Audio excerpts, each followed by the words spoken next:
Yes, I mean we performed on a lot of shows with Led Zeppelin and from '69 onwards. When they were just becoming a headline band, and we were, on our first tour or two, then we were the opening act for Zeppelin in a few shows, and it was a very educational experience to watch these guys.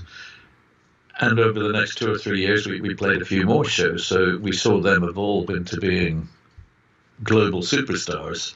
When Jethro Tull joined Led Zeppelin on their late 60s American tour, the pairing seemed like a natural fit. A rising British act alongside the thunderous legends in the making, both bands feeding a ravenous American appetite for British rock. Tull, led by the eccentric and flute-wielding Ian Anderson, were known for weaving elements of folk and blues into progressive rock, while Zeppelin's sound was a primal assault of guitar and drum that seemed to sear itself into your bones. But as the tour rolled on, the two bands found themselves separated by more than just their spots on the bill. To Zeppelin, Tull's performance style was almost sacrilegious, a rock and roll heresy where spontaneity was traded for scripted interactions and a rigid, unchanging setlist. Herein lies the legend of a feud, real or imagined, that would stick to these bands like a stubborn bit of mud.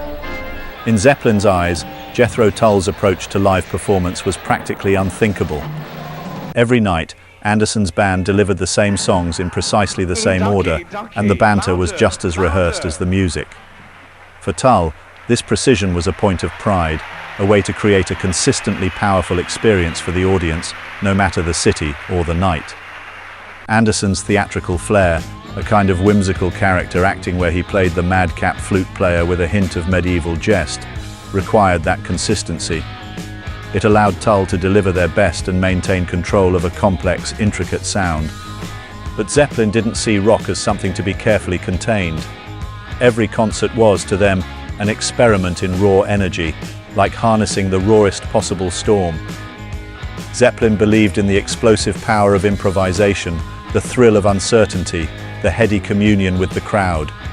For Plant, Page, Bonham and Jones, sticking to a set list was akin to taming a wild animal, and taming was the last thing they wanted. A Zeppelin show was about risk, a tightrope walk between brilliance and chaos. Jimmy Page, with his feral guitar runs, and Bonham, whose drumming was a fury that erupted at will, thrived on pushing each performance into uncharted territory. Rumors of Zeppelin's discontent with their opener didn't take long to surface. The stories varied, sometimes exaggerated and sometimes outlandish. Some claimed that Bonham, never one to hold back his opinions, had taken to calling them Jethro Tull behind their backs. Others reported that he derisively dubbed their show Borum at the Forum, an unflattering twist on the iconic venue's name. Bonham's frustrations may have been fueled by his own restless energy, a man whose unpredictability was as well known as his prodigious skill. Led Zeppelin was a band of bruisers, creative and physical, with Bonham at the helm. The idea of performing the same songs in the same way each night, let alone planning out interactions with the crowd, likely struck them as absurd. For Anderson, however, the performance was a calculated affair. Tull's appeal lay in its intricacy, its near-orchestral quality, and for that, Anderson needed control. In the years following the tour, Anderson often reflected on Zeppelin's powerhouse reputation, acknowledging their dominance as rock gods, but with a sense of bemused detachment. He saw them as untouchable, operating on an entirely different plane, and wasn't interested in emulating their chaotic approach. Tull had their own vision after all, one rooted in folk rock with a theatrical twist. In Anderson's mind, Tull's exactness was what gave them an edge, what separated them from the more rough-hewn rockers of the day. The tension between the two bands wasn't helped by Robert Plant's apparent aloofness. Anderson would later recall that while they were on tour together, Plant seemed to keep his distance. The few interactions they had were formal and brief, with Plant keeping himself at arm's length, his sense of separation likely fueled by both personality and performance philosophy. This wasn't uncommon in Plant's early days. The Zeppelin frontman was often selective about who he let into his orbit, wary of shallow associations and drawn to more introspective pursuits. Anderson noted that while Jimmy Page was somewhat more approachable and John Paul Jones kept to himself, Plant existed in his own world, his performance persona bleeding into his offstage presence. Bonham's irreverent personality, too, didn't exactly foster camaraderie, particularly when it involved his notorious pranks and raucous antics. One story has Bonham, with his penchant for pranks, urinating in the ice machines outside hotel rooms, a behavior Anderson later described with a mixture of horror and amusement. Bonham's antics, however, didn't quite penetrate Anderson's armor. You toured with Led Zeppelin.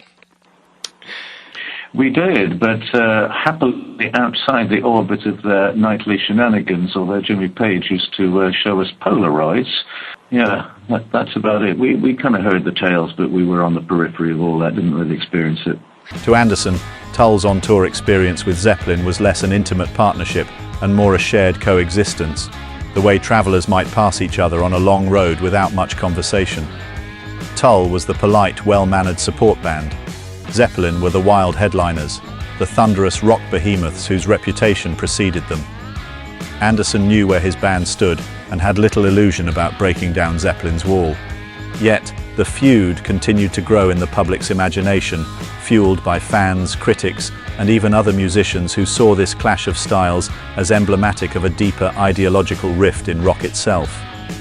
On one side, Zeppelin stood for the electric, boundary-breaking power of improvisation, an art form where the music became its own entity, unpredictable and raw. On the other, Jethro Tull embodied a structured, theatrical performance, one that was more Shakespeare than Jackson Pollock. The bands may have each respected the other's artistry, but in the realm of rock's public myth-making, it was easy to cast them as rivals. The rumor mill churned for decades until finally, in 2020, Anderson offered his take on the supposed feud with Plant.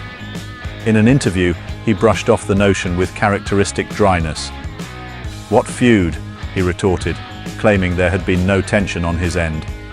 In fact, he recalled an encounter with Plant years later where the Led Zeppelin frontman jokingly said, "I hope we can put that behind us," referring to the so-called rivalry. Anderson, confused, simply responded, "What?" He'd never felt any ill will towards Zeppelin, he explained, because they had scarcely interacted. Anderson's memories of Zeppelin were mostly shaped by their distant professionalism and by Bonham's pranks. If anything, he saw their notorious reputation as exaggerated, a case of rock folklore taking liberties. There were elements of truth to Zeppelin's wild behavior, Anderson conceded, but he didn't view it as antagonism toward Tull. Zeppelin had their own way of navigating the world, and so did he. To Anderson, the so-called feud was just an absurd story that had somehow gained traction over the years, a bit of folklore that seemed to spring from the gap between their respective styles. Despite Anderson's nonchalant take, the legend of Zeppelin and Tull's uneasy partnership remains, a testament to the way myth can grow when musicians become avatars of contrasting ideals.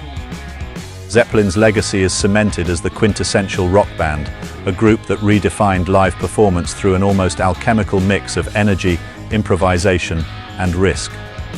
Jethro Tull, by contrast, upheld a different vision of rock, one that prized precision, theatrics, and a musical complexity that wasn't always appreciated in the beer-stained, electrified world of 70s rock. In the end, perhaps the feud speaks less to real-life animosity than to the very soul of rock itself, to the tension between discipline and abandon, between planning and risk, between the polished and the primal. Zeppelin and Tull may not have been true rivals, but their divergent approaches to the stage created a dynamic that transcended the tour. Each band held a mirror to the other, reflecting back a vision of rock that was as different as it was compelling, a duality that could only exist in a genre defined by its refusal to be boxed in. When we think of Zeppelin and Tull's tour now, what remains isn't so much the reality of what happened, but the idea of what each band represented. A rock act caught between its own carefully crafted world and the chaotic thrill of the unknown. And as long as there are fans who crave both the beauty of structure and the thrill of destruction, that mythical tour and its fabled feud will continue to resonate.